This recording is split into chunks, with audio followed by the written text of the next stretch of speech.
We're Midland, Texas, March 22nd, 2018. I'm doing a short video this morning with a focus on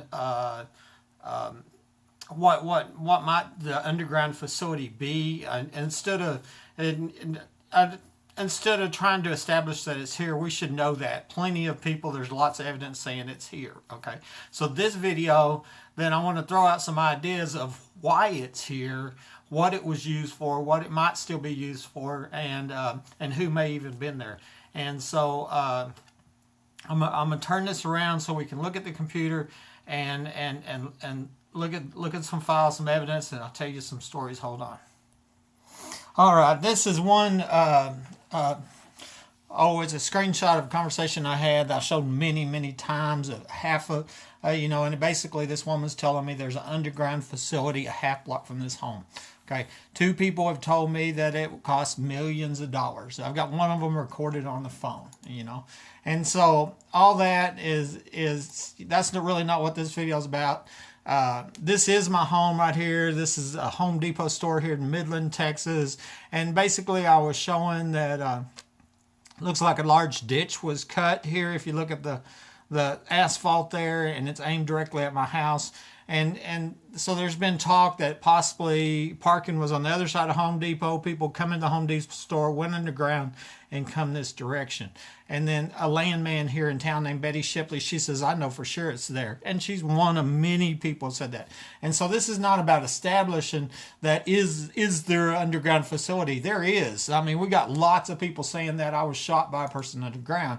This is more trying to figure out what was going on, what was there, who was there. Okay, so here we got this person here that I've never named. I never name it. And this was a transcript of a recording that was made a few months before I shot. And this person was trying to extort $1,200 a month from me over the crimes going on at this house. And so I'm talking here, and there's a video on this called Follow the Money.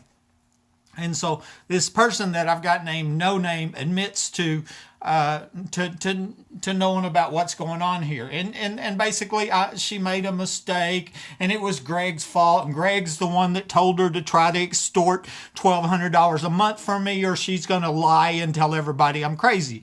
And then in 2013 she went to court under oath, and she lied, and she carried out the extortion threat. But the whole point of that is this friend of Secret Police Rosa Rodriguez, that's who that is, she comes in and tells me, okay, and this is really important, okay? This is right after I got out of the hospital, comes by my house, and she says, you don't know how many lives you ruined with your idiocy, okay? I was home minding my own business inside my home by myself, okay? I didn't ruin the life of anybody, you know what I mean? I survived a home invasion and a murder attempt. Somebody come to my home with guns and shot me, okay, while I wasn't looking, cut my phone lines and shot me. And so that was my idiocy, was staying home, being a good citizen, okay? But what that did say was a lot of people were here, and they're going to have their lives ruined. Where were they? In the underground facility. We've already established underground facilities here. So now we're talking about why were they here, and who was it? So I'm going to flip this back around again, and that's what I want to talk about. In 2012, I was at the Midland FBI office. This is taken outside their door. On Big Spring Street, and I'm talking to FBI agent Dominic. He, in case they ever said, I have concerns that the FBI here in Midland shreds evidence, and so I had him write his name down. So I can promise you, I talked to FBI agent Dominic, and my word, it is actually better than the evidence shredding FBI in Midland, Texas. And so I told Dominic, FBI agent Dominic, I said, and I'm showing him all this evidence. I said, maybe it's an illegal casino and brothel. And he said, maybe. That's exactly how he said it. Okay, so that told me that I had guessed correctly. Okay, so that's really what I want to focus on. That I'm thinking this underground facility is an illegal casino brothel. Okay, because of FBI Dominic. Okay, and then they later told me not to come back. And I'd taken pictures of this, the security camera pictures of the secret police, and it looks like one of them went on to murder somebody else. And my alarm's going off, and that is messed up. That messes up my video. And so Anyways, time for me to wake up. So,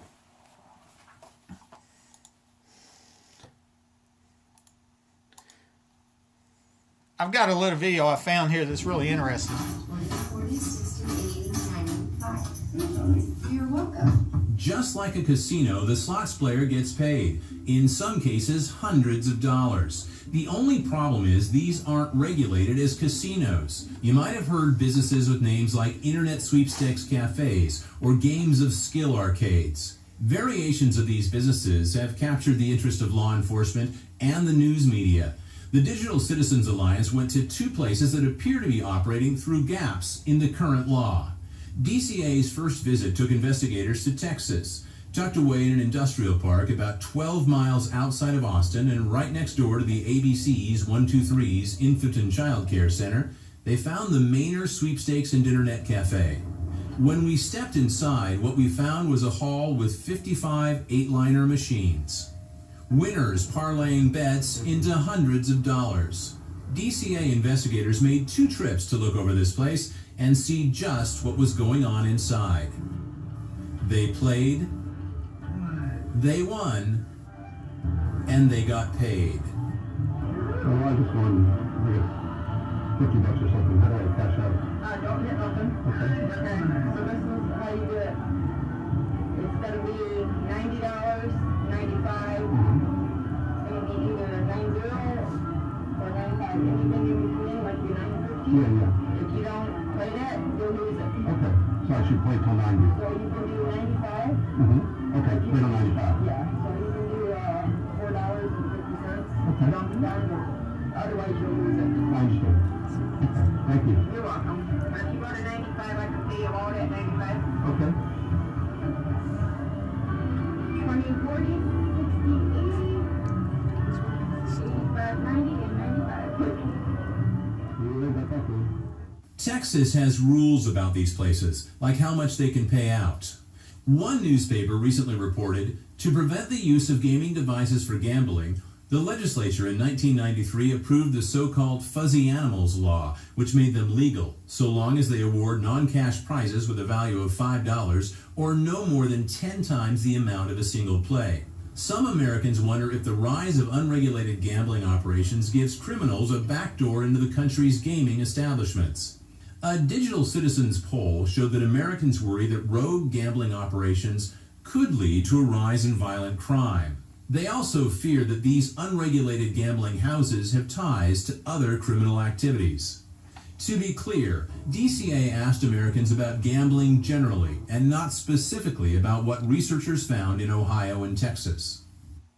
Okay, and so over there in Odessa, they bust these little casinos about every 6 months, but you never hear about that happening in Midland.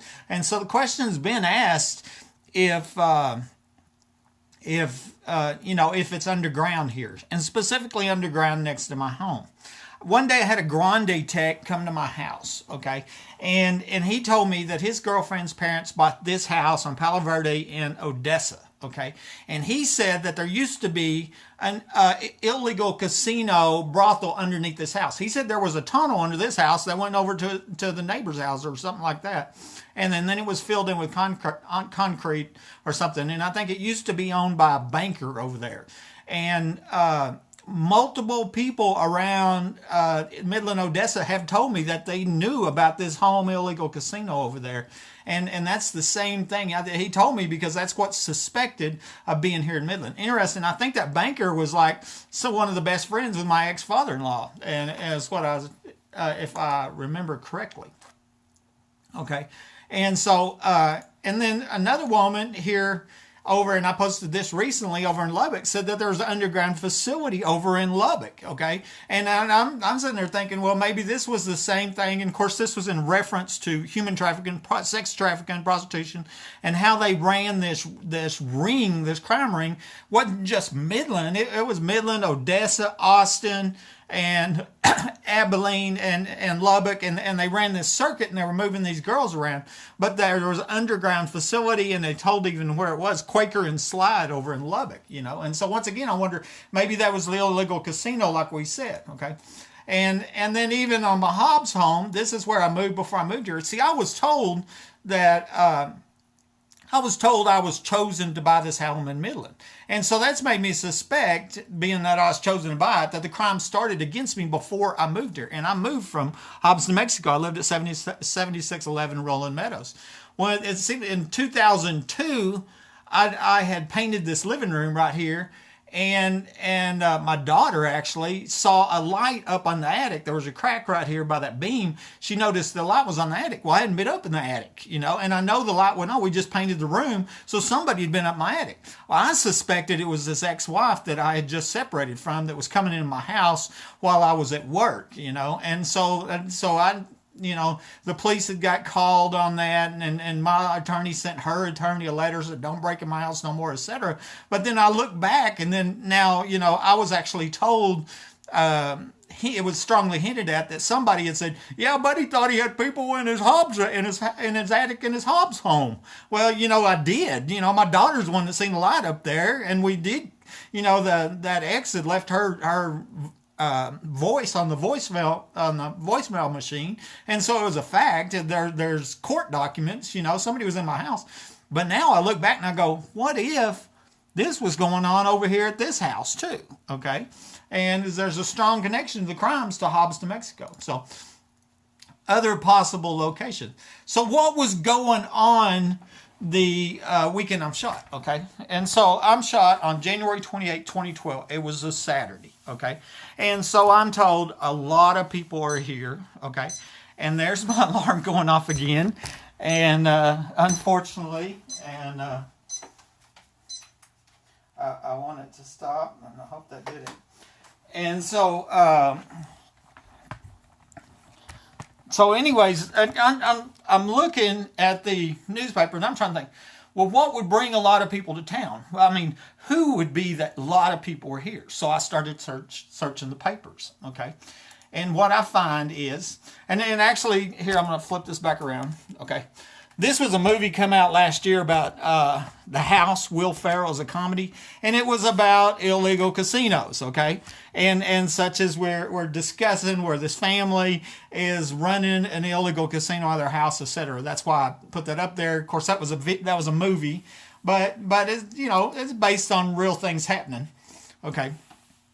And so anyways, what I found was this is posted January 28, 2012. That's the day that people come to my house, cut my phone lines, pointed a gun at me from inches away, and pulled the trigger, and then called their secret police friends to cover up the murder attempt. Okay, on this day. So what was happening on this day, and what I find is there was a developers conference. It was the first ever Midland, Texas developers conference. You can Google this, Midland Reporter Telegram, and I'm gonna show you a little more in depth, and it's gonna tell you who was all here. Okay, and so basically all our important people were meeting all these other important people from out of town. Okay, and so then the questions asked is, okay, so you got this $1 million underground facility, okay, playground, where there's no rules and everything goes, and you had all your friends from out of town, all your wealthy friends from out of town.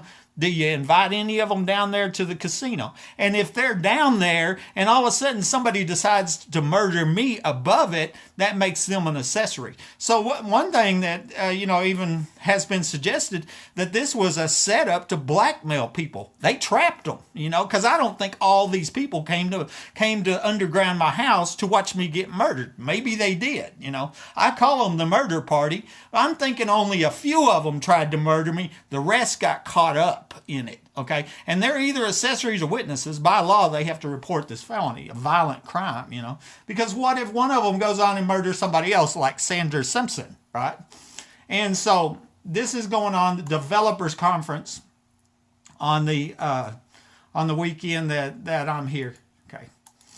The weekend I'm shot. Here's another article. You can Google this and you find it yourself. And this is the day of the murder attempt. That might have been the same article. Okay, so what I did here is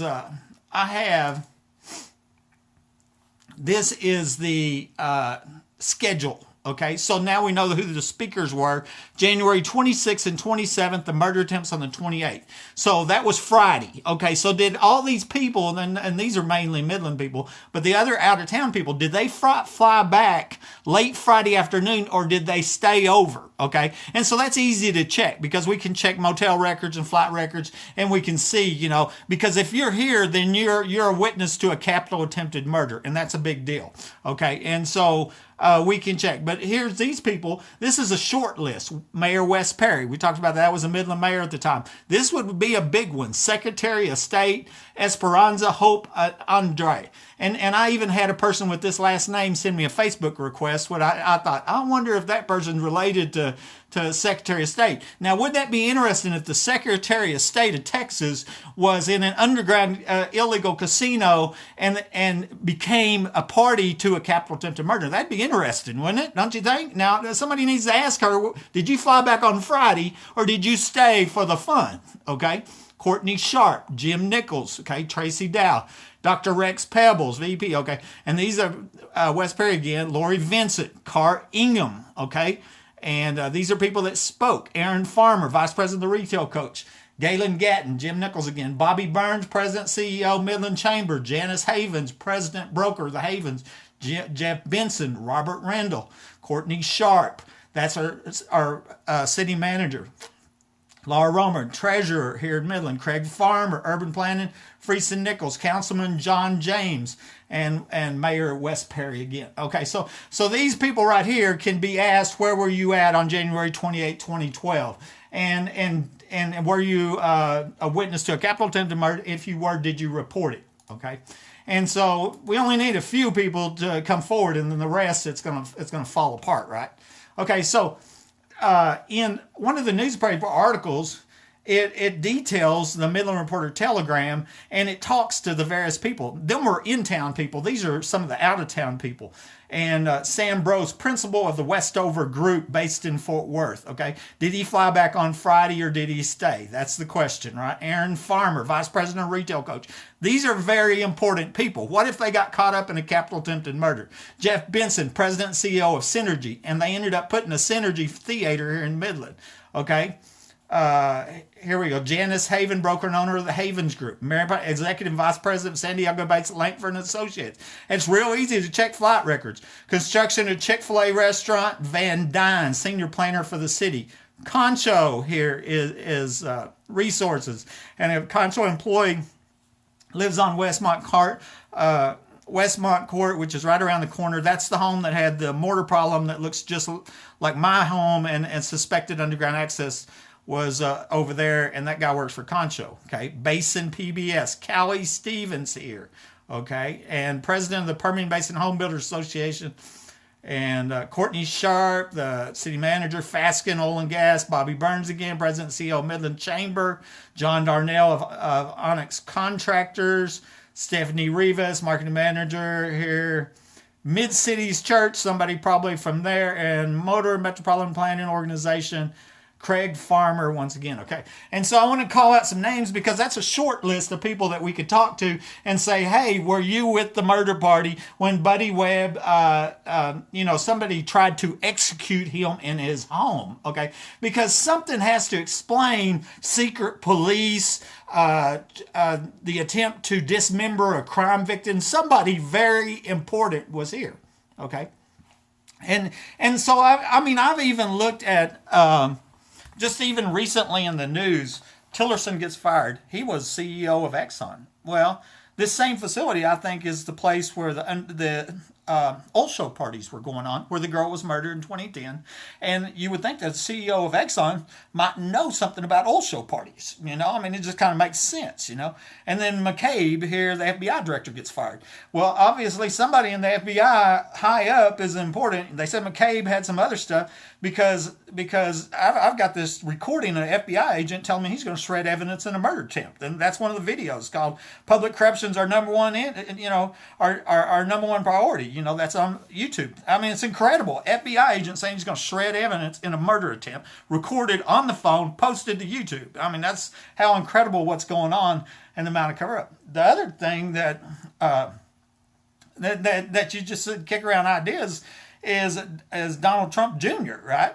And why would I think him? Well, he was going through a divorce at the time. Okay, I just read that. Okay, he actually just got back with his wife in March. I'm shot January 28th. Okay, and he's the one that's been to Midland multiple times. Okay, and he was given $8 million. The campaign was given from some wealthy people here in Midland, you know, and so that would be the level of person I think that would stop free press in America to murder one homeowner after another, who would dismember crime victims, you know, like myself, where I'm just home minding my own business and they shoot me, you know. And so, and it could also be used to blackmail. You know what I mean? They get him in here. Hey, have some fun with the little girls down here, and you're down here. And nobody thinks, you know, nobody knows about this underground facility. And then they try to murder me above, and I live. Okay, and so now it's a mess. Okay, and so anyway, that was some ideas I've thrown out there. Then we can check flight records. You know, I mean, it's just an idea. Okay, here's another possibility of people that were here. Look at the date, January 27th, okay, and I'm shot on the 28th. Here this woman is selling this product. It's called Montevive, and it's fruit juice, and they pay $160,000 a year plus cruises if you sell this fruit juice, okay? That didn't add up, okay? So I wonder, and even I think part of the advertisement here was, wow, that's a mouthful, you know. Oh, right here, now that's a mouthful. You know, it's almost like a play in words. And I'm honestly suspected that this was being used as a front for prostitution. I mean, $160,000 a year to sell fruit juice? You know what? Win cruises? Well, the weekend that I'm shot, 150 couples were put on cruises coming out of Hobbs, New Mexico, okay, my hometown, okay, some of the same people. We put some people on cruises, and actually an ex-wife of mine went on a cruise that weekend, okay, and she was 40 miles away and went on a cruise that weekend. And so, and then more on this MLM it rids the body of all autoimmune diseases. So it's being advertised that this will cure juvenile diabetes. It will cure multiple sclerosis. It will cure lupus. And I don't believe that. I told my friend here, Denise, I said, you need to quit saying that. Somebody's going to die, and they're going to charge you with second-degree murder, because that fruit juice does not cure juvenile diabetes. Period. I don't buy it, and I ain't buying that you can sell it for $160,000. But there was a whole bunch of people. So the question is, was this celebration going away party for the cruise here in Midland? I don't know, you know. And so that was just thrown up there in the air. I blocked the names out there. Another one, I reported 5 people at my place of employment at DCP Midstream the year before because I suspected they knew who was breaking into my house. Okay, so I'm shot, and I've got a lot of time because I'm shot and I'm in bed and all that, and so I'm on my computer.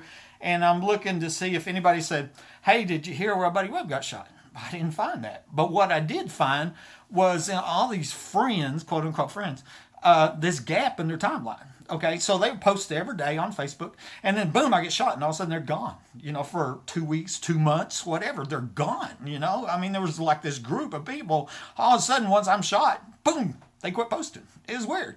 And then this woman that I worked with, my cell phone administrator at work, I found this on her Facebook post, okay? And basically a guy named Steve Parker writes her, it was her birthday on that day, and tells her, you need to add or delete one friend and get off the nasty number. And I wondered if my cell phone administrator, the nasty number was my number, because she had control to look at my call logs, you know. And so then she writes her again, don't get on Facebook too often. So this guy orders her to get off of Facebook. Well, that might explain why all these people got off Facebook on the day I'm shot. And so then the question was asked, was she there? I mean, was she there? Is that why you were ordered to not get on Facebook? Because if I'd lived, it wouldn't have mattered, right? I mean, if I wouldn't have survived, you can get on Facebook all you want, right? But since I lived, and get off Facebook. Everybody get off Facebook, you know, and maybe that explained it. So sometimes what you don't do says more than what you do, okay? And so it was her birthday. Her birthday is actually the day I was shot.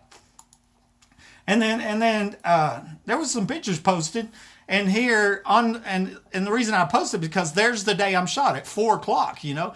Here at 10:42, I'm crawling out of my house crippled for life, you know. And here's this facility, and surely that's not an underground facility. Maybe somebody in Midland knows where that facility is, you know. And I don't know. That'd be incredible if that was the underground facility. But anyway, there's some ideas on illegal casinos. This is Buddy Webb. Talk to you later.